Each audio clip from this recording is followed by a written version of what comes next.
था कि the cells can be observe with the microscope. ठीक है, तो सेल्स को हम ऑब्जर्व कर सकते हैं with the microscope. So previous lectures में मैंने बताया था कि रॉबर्ट हुक ने क्या किया था, बाक ली थी प्लांट की और उसको उसने अंडर माइक्रोस्कोप ऑब्जर्व किया था। So discovery of cell is generally credit to Robert Hooke. In 1665, he took the crude clear pieces of cork and then examined it under the microscope. उसने एक क्लियर पीस लिया Kock का और उसे examine किया under microscope.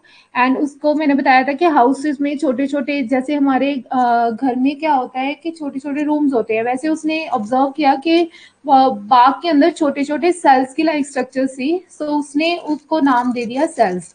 ठीक है, Hooks called the pores as cells. He observed the empty cell wall of the dead plant tissue. ठीक है, उसने क्या किया, empty cell wall देखी dead plant tissues की। ठीक है, so these are the history of cell biology. उसके बाद एक साइंटिस्ट है दैट इज लुइन होक। लुइन होक डचमैन थे, उसने यूज किया ग्राइंड लेंसेज यूज किए उसने एंड दस कंस्ट्रक्टेड अ सिंपल माइक्रोस्कोप। उसने क्या किया, एक सिंपल माइक्रोस्कोप को इन्वेंट किया था। He was a first to examine a drop of pond water under microscope and observe the teeming microscope particle named the animalcules। ठीक है, उसने क्या किया, एक पॉन्ड का वाटर लिया और उसे अंडर माइक्रोस्कोप ऑब्जर्व किया और उसने पार्टिकल्स को ऑब्जर्व किया दैट आर माइक्रोस्कोपिक पार्टिकल्स और उनको नाम दिया एनिमल्क्यूल्स। He was also the first to describe various forms of bacteria which is obtained from water and from scraping of his teeth। ठीक है, उसने क्या किया कि बैक्टीरिया की फॉर्म्स को भी उसने ऑब्जर्व किया और डिस्क्राइब किया। He wrote the some He wrote some letter to Royal Society describing this previously unseen word, where Robert Hooke confirmed the observation। उसने क्या किया कि ये सारी observations भी रॉबर्ट हुक के साथ में मतलब रॉयल सोसाइटी में डिस्क्राइब की some letters की फॉर्म में। एंड इन 1838 में क्या हुआ, the Matthias Schleiden scientist and botanist आया। ठीक है, बॉटनिस्ट वो होती है जो प्लांट्स की स्टडी करते हैं। So the German botanist conclude the plants were made up of cell. उसने बताया कि जो प्लांट्स है वो सेल से बने होते हैं and that the plant embryo cross from a single cell. और हमारे सिंगल सेल से प्लांट का एम्ब्रॉयो क्या बनता है, उसे फॉर्म होता है। In 1839, the Theodor Sachwan, a German zoologist as the name indicate, ये क्या करते हैं, एनिमल्स की स्टडी करते हैं, उनको बोलते हैं zoologist. Published a comprehensive report on cellular basis of animal cell. उसने एनिमल सेल के बारे में बताया कि जो एनिमल्स है वो एनिमल सेल से बनते हैं और प्लांट्स है जो प्लांट सेल के बारे में बनते हैं। He conclude that the cells of the plants and animal are similar structure and propose the cell theory। उसने ये बताया कि हमारे पास जो प्लांट्स है और एनिमल्स है वो सेल से बनते हैं और उन दोनों ने मतलब इन दोनों की स्ट्रक्चर सिमिलर है। ठीक है, so this is invented by Theodor Schwann. All the organisms are composed of one or more cells. The cell is the structure unit of life, or we can say the cell is a basic unit of life. In 1855 में Rudolf विर्चर्स आया। उसने क्या बताया कि pathologist था वो।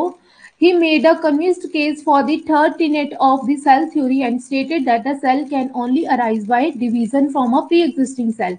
इस scientist ने बताया कि जो हमारा सेल होता है, ठीक है, वो क्या करता है, उसने इसने सेल थ्योरी बताई कि जो हमारा प्री एग्जिस्टिंग सेल होता है, सेल से ही डिवीजन होके फिर वो क्या करते हैं, मल्टीपल सेल्स बनाते हैं। That is maybe mitosis, meiosis, जो हम नेक्स्ट चैप्टर्स में पढ़ेंगे। इन 1857 में Albert von Kolliker describe what he called granules.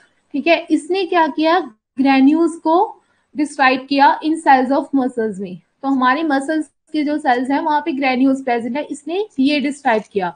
Richard एटमन ने इन 1890 में इस्टेब्लिश किया a cell organelles and call them bioblast. तो सेल की ऑर्गेनेलिस जैसे माइटोकॉन्ड्रिया है एंड दैट इज जो भी हमारे सेल्स के अंदर प्रेजेंट होते हैं, गोल्जी बॉडीज है, सो उन्हें इसने नेम दिया सेल ऑर्गेनेलिस और उनको एक टर्म दी that is called bioblasts. The term mitochondria was coined by, फिर माइटोकॉन्ड्रिया जो टर्म है वो कॉइन की कार्ल बेंडा ने इन 1898 में। The Fleming was the first to detail the chromosomal movement in the process of mitosis. फिर उसके बाद एक साइंटिस्ट आया, that is the Flemming. The Flemming is very famous scientist.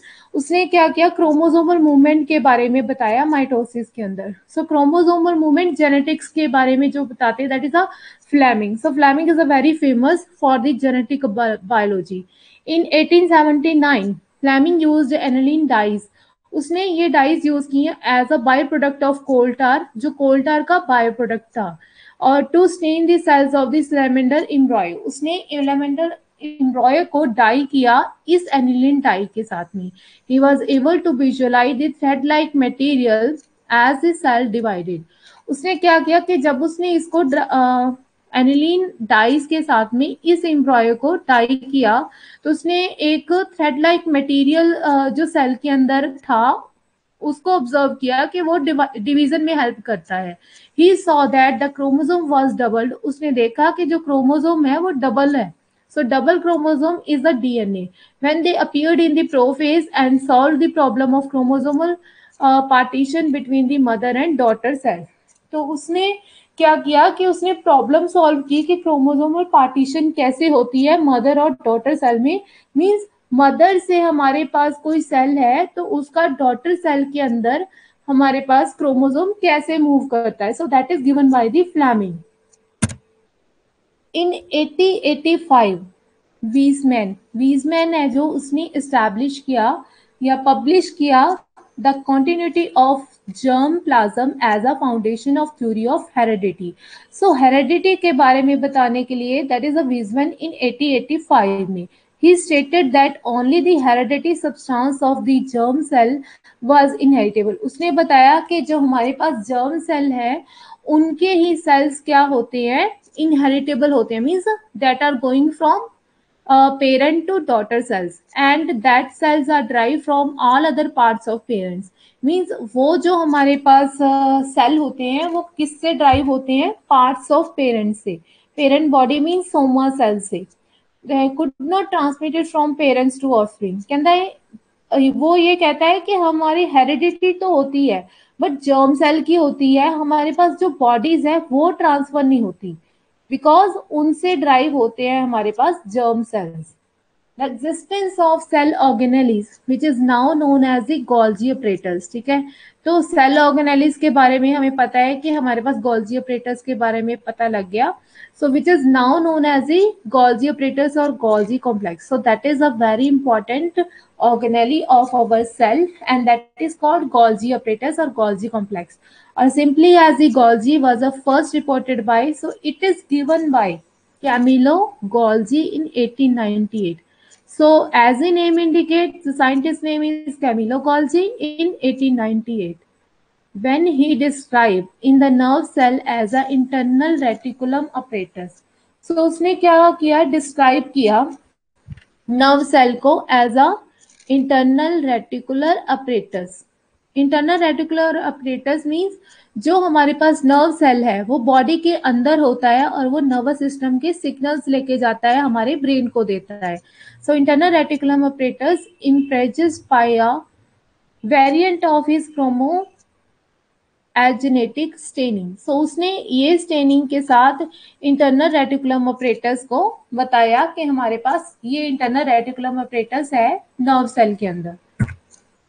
In 1951 George and मेहदर scientist थे, उसने क्या किया, first continued cell line culture of human cell को क्या बनाया उसने. ठीक है, मींस उसने सक्सेसफुली इस चीज को first continuous cell line culture of human cell को फर्स्ट मेड किया. The cell line was derive from cervical cancer cell of हर्टिना लैक्स. ठीक है, और ये जो सेल ड्राइव हुआ था ह्यूमन सेल का फर्स्ट कल्चर जो उन्होंने बनाया था वो कैंसर सेल से ड्राइव हुआ था ऑफ हर्टिना लैक्स के. दीज सेल्स को इसीलिए इस सेल्स को कहा जाता है HeLa cells as the name indicated by Henrietta Lacks. HeLa cells descended by a cell division from the first cell sample are still being grown in the laboratories around the world today. ठीक है, सो cell division में ये help करते हैं. Next, इन 1919 ठीक है। So this is a scientist, उसने क्या किया, अब हमारे पास डीएनए आरएनए के बारे में, हमें क्रोमोसोम्स के बारे में थोड़ा पता चल गया है। So that are describe earlier in by the Flemming, but now in 1919 में that is a Phoebus Levene, a Russian physician and chemist थे, जिसने फर्स्ट डिस्कवर किया था the order of three major component of single nucleotides. ठीक है, nucleotides means that are the parts of nucleic acids, and that is are phosphate, pentose, sugar and nitrogen base. So इसने ये बताया कि हमारे nucleotides में क्या क्या प्रेजेंट है। फॉस्फेट ग्रुप प्रेजेंट है, पेंटोज शुगर प्रेजेंट होती है, एंड नाइट्रोजन बेस प्रेजेंट होता है। He was also first to discover the carbohydrate components of RNA and carbohydrate components of DNA। उसने ये भी बताया कि जो हमारे पास RNA है और DNA है, उन दोनों का कार्बोहाइड्रेट कंपोनेंट्स के बारे में बताया कि कौन कौन से कार्बोहाइड्रेट्स डीएनए में प्रेजेंट होते हैं, कौन से आरएनए में प्रेजेंट होते हैं। That is the Phoebus Lavenier. So that is a very important scientist and important date for describing the DNA nucleotides as well as the RNA nucleotides description. In 1950, scientist name, ये scientist थे जिन्होंने the nucleotide composition of DNA molecule among species and postulate the that is a Chargaff rule. So Chargaff rule, as the name indicate, Irwin Chargaff ने note किया था nucleotide composition of DNA molecule. So इन्होंने तो simple बताया कि कौन कौन से शुगर्स प्रेजेंट है, बट इन्होंने पूरी कंपोजिशन हमें डिस्क्राइब की, which says that the amount of cytosine is equal to the amount of guanine. So these are the base present होते हैं जो हमारे डीएनए में। So cytosine is equal to that of guanine and the amount of thymine is equal to amount of adenine. So इन्होंने बताया C is equal to G and the thymine T is equal to adenine. So that is the relationship के बारे में हमें बताया Irwin चारगफ rule ने। In 1953, the James Watson and Watson and Crick model is very important. ठीक है, so Watson and Crick model, when we study in detail, so this is a very important topic for the exam point of view, that drive the three dimensional and double helical model of DNA. So उन्होंने double helical model of DNA के बारे में हमें detail में बताया। In 1956, the George Immediate Platt, उसने show किया site of enzyme है जो मैन्युफैक्चर हो रही है साइटोप्लाज्म से। ठीक है, सो इंजाइम्स जो भी हमारे प्रिपेयर हो रही है साइटोप्लाज्म में, उनकी जो साइट है वो कहाँ पे प्रिपेयर होते हैं, राइबोसोम्स के ऊपर। In 1957 में the Stahel and Vinograd developed the density gradient configuration in cesium chloride solution for separating nucleic acids. So nucleic acid को separate करने के लिए this scientist is responsible. And in 1958, after 1 year, the Mazel and Shalder demonstrate that DNA is semi conversely replicated। ठीक है, सो इन्होंने बताया कि DNA है जो वो सेमी कन्वर्सिबल रेप्लिकेटेड हो गए हैं। इन 1970 में फिर ये साइंटिस्ट आए, इन्होंने फर्स्ट डिस्कवर किया type 2 restriction enzyme and Hind 2।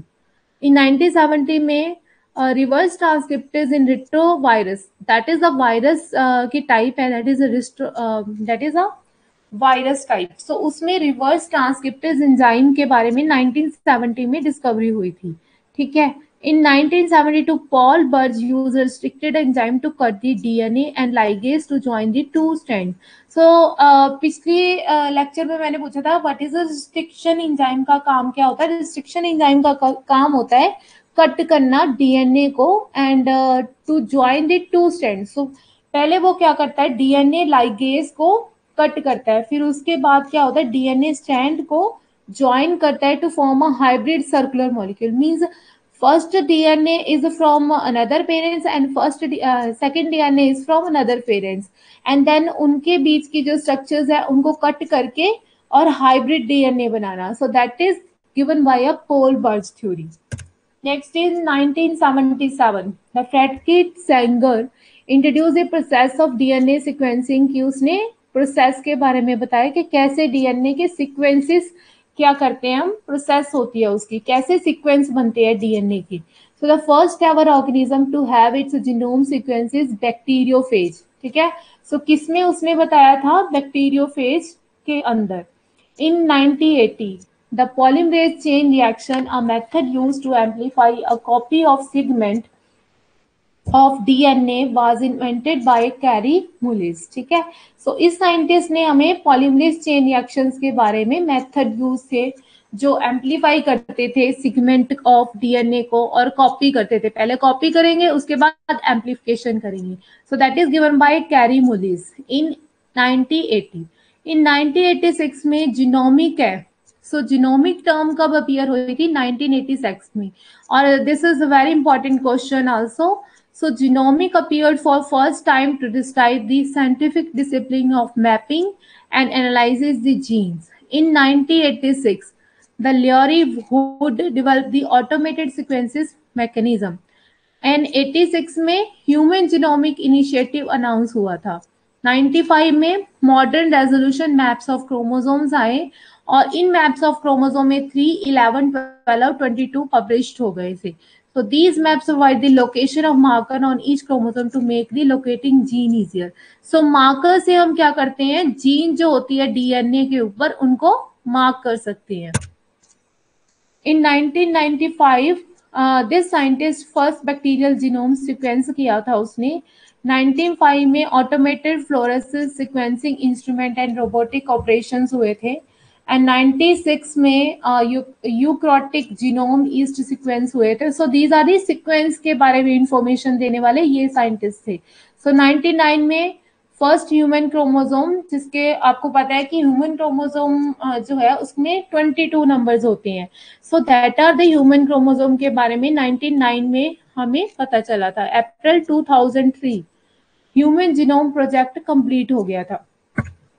So that is the history of cell biology. So cell की डेवलपमेंट के अंदर हमारे पास सेल के अंदर क्या क्या चेंजेस आए. सो that is discovered by which scientist? I have explain all. Now that is a history of molecular biology. As we name said, the previous lecture the molecular biology के अंदर हम DNA technologies के बारे में पढ़ेंगे.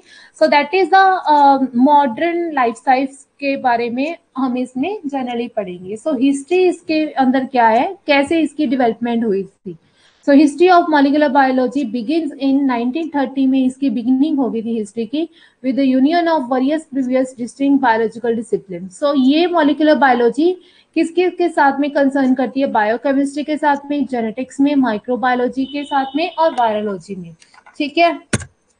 So that are the discipline that have contributed biochemistry, virology, genetics or microbiology. So that are the parts which are just contributed to this molecular biology. So molecular biology focus on two categories of macromolecule particularly. And you know the molecular biology दो चीजों के ऊपर concentrate होती है, two micromolecules that are nucleic acid and protein. So nucleic acid among which आपको पता है nucleic acid दो type के होते हैं, that is DNA और RNA, among which the most famous is deoxyribonucleic acid, that is DNA, and the constitution of genes and protein. So which are the active agents of living organisms? So these are the active agents of living organism, and DNA is the molecule by which we can produce a new molecule of DNA. So by the hybridization. The scope of molecular biology therefore is to characterize the structure, function and relationship between these two types of macromolecules. So इनका scope क्या है कि इन तीनों के बारे में पूरी information हमें molecular biology बताती है. So this will suffix to allow us to establish the date for so-called molecular revolution. So molecular biology is mainly established the date for so-called molecular revolution लेकर आती है. Means it give all information about the macromolecules. In its earliest manifestation, the molecular biology, the name was coined by Warren Weaver of a Rockwell Foundation in 1938. So name सबसे पहले coin किया था this scientist ने of इस foundation के वो क्या थे as a chairman थे in 38. Was an ideal of physical and chemical explanation of life rather than a comprehended disability. Means उसने फिजिकल और केमिकल एक्सप्लेनेशन दी थी हमारी लाइफ के बारे में, बिकॉज उसने मॉलिक्यूलर बायोलॉजी के बारे में फर्स्ट पॉइंट किया था उसने. Following the advent of Mendeleev chromosome theory, the Mendeleev chromosome theory as आपके +2 में पढ़ा होगा. So Mendeleev के कुछ रूल्स थे, so उसने Mendeleev chromosome theory of heredity के बारे में बताया था in the 1910 में, and the maturation of atomic theory and quantum mechanics. So atomic theory and quantum mechanics are the two branches which we have studied in +2 in chemistry. Atomic theory के बारे में, and quantum mechanics in physics. So in 1920 में such as explanation seemed with reach, because उसने chemical और physical दोनों phenomenon के बारे में बताया. ठीक है, सो chemical phenomenon is your atomic theory and quantum mechanics, and physical phenomenon is your Mendeleev chromosome theory of heredity. In 1940, the George Bradley and Edward Thornton demonstrate the existence of precise relationship between gene and protein के बीच में क्या relationship है, वो इन दोनों scientist में 1940 में बताया. In the course of their experimentation connecting genetics with the biochemistry, they switched from the genetic mainstay. Means इसके बाद क्या हुआ, ये साइंटिस्ट ने कनेक्ट किया जेनेटिक्स को बायोकेमिस्ट्री के साथ में. Means this scientist is give the explanation of genetics with their biochemistry. They switched from genetic mainstay, the Drosophila, to the more appropriate model organism, the fungus Neurospora. So उसने क्या किया, इसके ऊपर study करके इन दोनों के बीच में रिलेशनशिप एक्सप्लेन किया. कैसे? The construction and explanation of new model organism would become a recurring theme in the development of molecular biology. So उसने क्या किया, मॉडल ऑर्गेनिजम्स को यूज करके एंड उसने एक थीम रिकरिंग किया जिसने बहुत ज्यादा हेल्प की डेवलपमेंट ऑफ मॉलिक्यूलर बायोलॉजी में. इन 1944 ऑस्टवर्ड आए. ऑस्टवर्ड ने वर्किंग किया इस इंस्टीट्यूट के अंदर न्यूयॉर्क में एंड डेमोन्स्ट्रेट किया जीन्स. उसने ये बताया कि जो जीन्स है वो DNA, genes are made up of DNA, कि हमारी जो जीन्स होती हैं वो डीएनए से बनती हैं.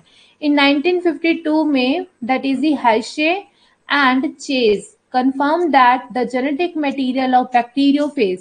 So हमने बताया था कि पहले फ्लेमिंग्स में जो हमारे डीएनए के बारे में बताया था, तो उसको एक्सप्लेन फर्दर इन दोनों ने किया कि जो बैक्टीरियोफेज है, the viruses which infect bacteria is made up of DNA. तो जो भी वायरस है, ठीक है, वो इन्फेक्ट करेगा अगर किसी भी बैक्टीरिया के अंदर, तो वो किससे बनता है, डीएनए के अंदर, डीएनए से बनता है.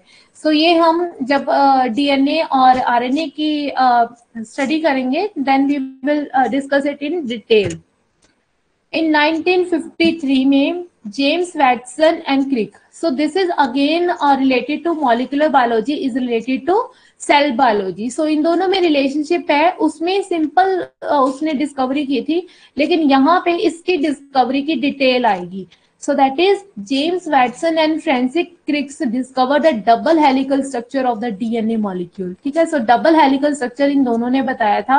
In 1961, Francis Jacob and Jacob Mon hypothesized the existence of intermediary between the DNA and its protein product. So इन दोनों के बीच में relationship बताया था. ठीक है, which are they are called messenger RNA. So messenger RNA के बारे में information दी थी, that is a Jacob and Monod ने in 1961 में. So between 1961 and 65, the relationship between information contained in DNA and structure of protein were determined. ठीक है, so इन दो sons के बिटवीन क्या हुआ कि हमें रिलेशनशिप पता लग गया डीएनए और प्रोटीन के बीच में. So that is called as genetic code बोलते हैं उसे, जो हमें रिलेशनशिप बताता है डीएनए और प्रोटीन के बारे में, which creates a corresponding between the succession of nucleotides in the DNA sequence and series of amino acids in the protein. अगर हमें जेनेटिक कोड पता चल जाता है तो हम न्यूक्लियोटाइड्स बना देते हैं, और न्यूक्लियोटाइड से फाइनली अमीनो एसिड्स के साथ में लिंक होके वो प्रोटीन की सिंथेसिस करता है. So that is the deep study of genetics. At the beginning of 1960, Monod and Jacob demonstrate how certain specific protein called regulative protein latch onto DNA at the edge of gene and control the transcription of genes. So these are the discovery which are made by the Monod and Jacobs. The exploitation of molecular domains. उसके बाद क्या हुआ कि हमारे पास exploitation हो गई molecular डोम्यून्स की, ठीक है। सो डोम्यून्स की एक्सप्लोरेशन कैसे हुई वो इसमें डिटेल है। The success of molecular biology drive from a, so molecular biology की जो सक्सेस है drive from a exploration of the unknown world by the mean of the new technologies developed by chemist and physician, ठीक है। सो इसकी success कैसे हुई molecular biology की, as a मैंने बताया था कि इसमें हम टेक्नोलॉजीज के बारे में पढ़ते हैं, तो इसकी डेवलपमेंट में बहुत बड़ा हाथ है टेक्नोलॉजीज का। So that is X ray diffraction, electron microscopy, that is ultra centrifugation and electrophoresis. So these are the techniques which are mainly used for the exploitation of molecular domains, and these studies revealed that the structure and the function of micromolecules. So इनसे हमें revelled होती है कि क्या हमारी DNA की structure है। सो हम एक्सरे डिफ्रैक्शन से पता चलता है, इलेक्ट्रॉन माइक्रोस्कोपी की हेल्प से, अल्ट्रा साइंटिफिकेशन से and electrophoresis. So these are mainly involved in revealing the structure and the functions of macromolecules. Then a milestone in that process was the work of Dr. Linus. And the Dr. Linus थे जिन्होंने क्या किया, उनका जो process था, work था, the work of Dr. Linus Pauling, which for first time linked the specific genetic mutation in the patients with the sickle cell disease. इन्होंने find की म्यूटेशन, म्यूटेशन मीन्स कि क्या क्या चेंजेस आए सिकल सेल डिसीज में किसी भी patient में, इन्होंने ऑब्जर्व किया। That is a doctor Linus Pauling to demonstrate the change in individual protein. So उसकी वजह से जब म्यूटेशन आया सिकल सेल डिसीज में, उसकी वजह से क्या हुआ, चेंजेस हो गए हमारे इंडिविजुअल प्रोटीन में। द इंडिविजुअल प्रोटीन में क्या चेंजेस हुए, the hemoglobin in the erythrocytes of heterozygotes और होमोजाइगोट्स इंडिविजुअल। इरिथ्रोसाइट्स जो थे हीमोग्लोबिन के अंदर इरिथ्रोसाइट्स होती हैं, तो उनके अंदर भी चेंज आया। जैसे कि म्यूटेशन हुई सेल में, उसके बाद क्या हुआ, हीमोग्लोबिन के अंदर चेंज हुआ, हीमोग्लोबिन के अंदर चेंज हुआ तो इरिथ्रोसाइट्स में चेंज हुआ। इरिथ्रोसाइट्स किस किस के erythrocytes, heterozygous. Heterozygous means hetero का मीनिंग होता है different, homozygous individual means same individuals, means जिनका जेनेटिक मटेरियल सेम था। सो दैट आर इन्होंने हमें म्यूटेशन के बारे में बताया कि म्यूटेशन से क्या क्या चेंजेस आते हैं। Encounter between biochemistry and genetics. So इन दोनों के बीच में क्या रिलेशन है, सो बायोकेमिस्ट्री और जेनेटिक्स के बीच में क्या रिलेशन है वो हमें इस स्लाइड में पता चलेगा। The development of molecular biology is also the encounter of two discipline biochemistry and the genetic which made considerable progress in the course of first 30 years of 20th century. So जैसे जैसे molecular biology की development होती गई, ठीक है, सो वैसे वैसे biochemistry और जेनेटिक मटेरियल का इसके अंदर रोल हमें समझ आया कि इन दोनों का क्या रोल था मॉलिक्यूलर बायोलॉजी के अंदर। Between 1900 and 1940 the central process of metabolism were described. उसके बाद इन दो सन्स में क्या हुआ, हमारे पास मेटाबॉलिज्म डिस्क्राइब की गई। सो मेटाबॉलिज्म क्या थी, द प्रोसेस ऑफ डाइजेशन, उसके बाद and the absorption of nutritive element. So metabolism क्या होती है, दैट इज डाइजेशन और एब्जॉर्प्शन को मिलके जो बनती है, that is called metabolism. So that is describe in 1900 and 1940।